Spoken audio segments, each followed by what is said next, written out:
Assalamualaikum warahmatullahi wabarakatuh. Di sini saya akan menjelaskan materi fisika mengenai pengukuran dan besaran. Pengukuran itu sendiri dapat diartikan sebagai penentuan besaran, dimensi, atau kapasitas suatu benda terhadap standar ukuran atau satuan ukur. Jadi, intinya pengukuran itu kita akan mengukur suatu benda yang standarnya itu adalah standar baku, jadi standar ukuran secara internasional. Secara sederhana, mengukur adalah membandingkan suatu besaran dengan besaran standar. Jadi di sini besaran standar itu sudah ditetapkan ya. Jadi kita patokannya itu adalah besaran standar itu.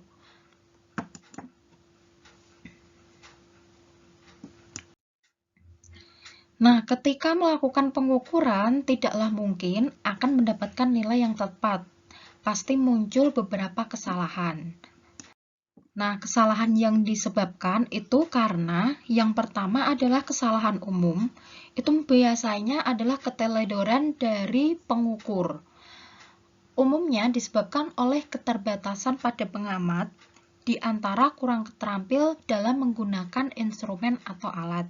Jadi pada kesalahan umum atau keteledoran ini itu disebabkan dari orangnya. Jadi orang yang mengukur biasanya dia kurang terampil atau pada saat mengamati angka atau membaca itu kurang tepat gitu. Selanjutnya ada kesalahan sistematik. Kesalahan sistematik merupakan kesalahan yang disebabkan dari instrumen atau alat itu sendiri. Jadi misalkan alat itu sudah rusak atau sudah aus, nah itu yang disebut sebagai kesalahan sistematik. Selanjutnya di sini akan menjelaskan mengenai besaran pokok dan besaran turunan. Besaran pokok itu merupakan besaran yang satuannya telah ditentukan. Jadi ini sudah berdasarkan dari penentuan standar internasional, itu yang disebut sebagai besaran pokok. Biasanya kalau besaran pokok itu satuannya adalah tunggal. Kalau besaran turunan itu merupakan besaran yang diturunkan dari besaran pokok. Nah, silahkan kalian amati tabel di bawah ini macam-macam besaran pokok. Di sini ditunjukkan ada 7 macam besaran pokok dan ini sudah paten. Nah, ini menurut standar internasional ada panjang, ada massa, waktu, kuat arus listrik, suhu, intensitas cahaya, dan jumlah zat. Nah, di sini itu ditunjukkan bahwa satuannya itu tunggal. Ada kalau panjang itu meter, massa itu kilogram, waktu sekon, kuat arus ampere, dan sebagainya. Ini satuannya itu tunggal. Bedanya pada besaran turunan. Kalau besaran turunan, coba kalian lihat satuannya itu ada meter persegi, gitu. Ada meter kubik, ada kilogram per meter kubik. Nah, yang dimaksud dengan besaran turunan itu tadi kan besaran yang diturunkan dari besaran pokok. Coba kalian amati pada bagian luas. Ini pada bagian luas, luas itu kan dari rumus panjang kali lebar. Nah, panjang ini tadi itu kan berasal dari besaran pokok. Kalau tadi panjang itu kan satuannya adalah M, meter ya. Nah, lebar juga M. Jadi M dikali M itu makanya M pangkat 2. Nah, itu yang disebut dengan besaran turunan. Selanjutnya contoh lagi, ini ada volume. Volume itu juga dari rumus ada panjang, ada lebar, sama ada tinggi. Ketiganya ini itu berasal dari besaran pokok panjang. Sama kan? Panjang itu satuannya meter, lebar juga meter, tinggi juga meter. Karena ada meter sebanyak 3, makanya satuannya itu menjadi meter pangkat 3. Nah, itulah yang disebut sebagai besaran turunan. Biasanya satuannya itu ada tingkatannya, ada lebih dari 1. Kalau waktu besaran pokok tadi kan satuannya tunggal semuanya, gitu ya. Terus selanjutnya kita akan membahas mengenai pengukuran besaran panjang. Yang pertama itu ada mistar. Mistar itu dalam bahasa kesehariannya itu penggaris. Di sini mistar memiliki skala terkecil yaitu 1 mm atau 0,1 cm. Jadi ini antara dari 0 sampai ini ya, garis pertama ini itu adalah 1 mm.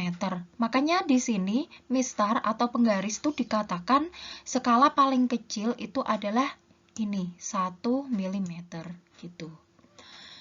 Pada saat melakukan pengukuran dengan mistar, arah pandang harus tegak lurus dengan skala pada mistar dan benda yang diukur. Untuk apa? Kenapa harus pandangannya lurus? Itu agar pengamat bisa membaca dengan tepat. Kemudian penggunaan mistar dimulai dengan memastikan salah satu ujung benda yang akan diukur harus berada di tepat 0 mm.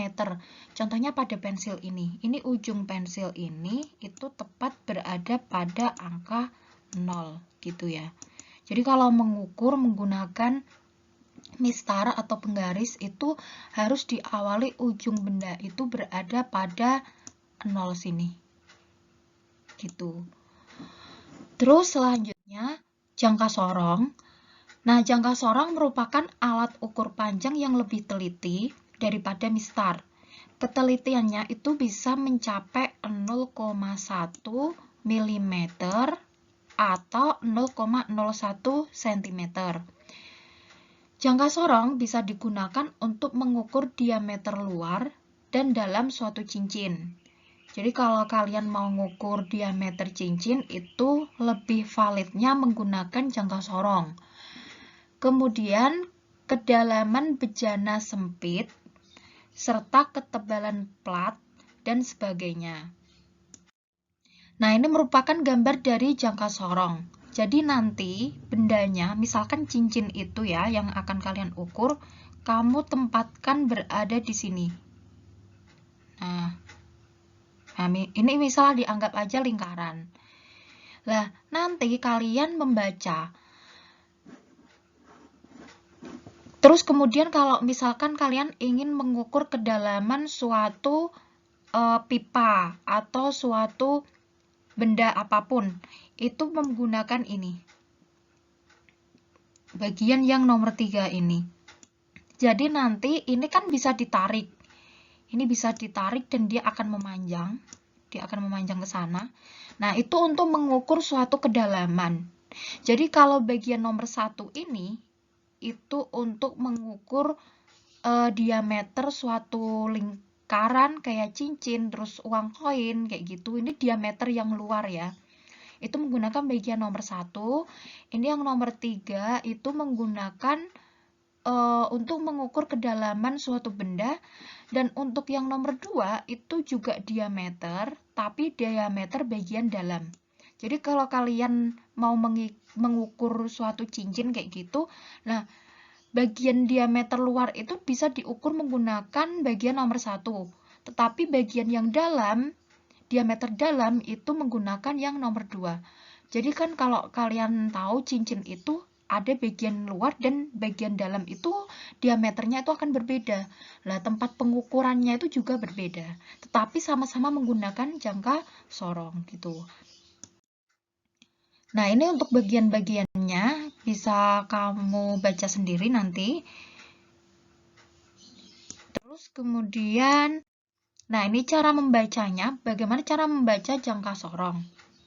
Nah, di dalam jangka sorong itu ada 2 skala.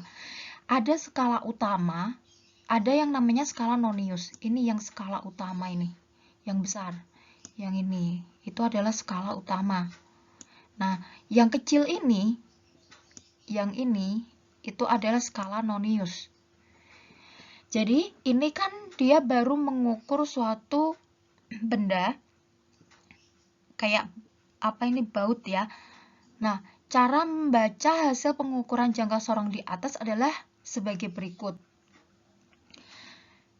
Silakan kalian perhatikan angka 2,4 pada skala utama. Jadi ini kan skala utamanya. Nah, kenapa ini tadi 2,4? Coba kalian perhatikan pada skala utama, ini kan ada angka 2. Tepatnya tuh pada titik ini, itu adalah 2. Ini kan sentimeternya 1, yang ini 1, yang ini 2 kan kayak gitu. Lah ini 2, lah 2,4, 4-nya itu ada di mana? Nah, itu sebelumnya 0 di sini. Ini kan 0 kan di sini ya. Nah, sebelum 0 di sini kan ini ada 2,1 kan sini, 2,2, 2,3. Nah, ini 2,4. Jadi kalian membacanya itu sebelum ada angka 0 di skala Noniusnya. Nah, itu menunjukkan skala utamanya, yaitu dia 2,4. Nih, 2,4 itu ada di sini. Nah, gitu. Terus yang selanjutnya, coba kalian perhatikan pada skala Nonius. Lihatlah garis yang dia sejajar dengan skala utama.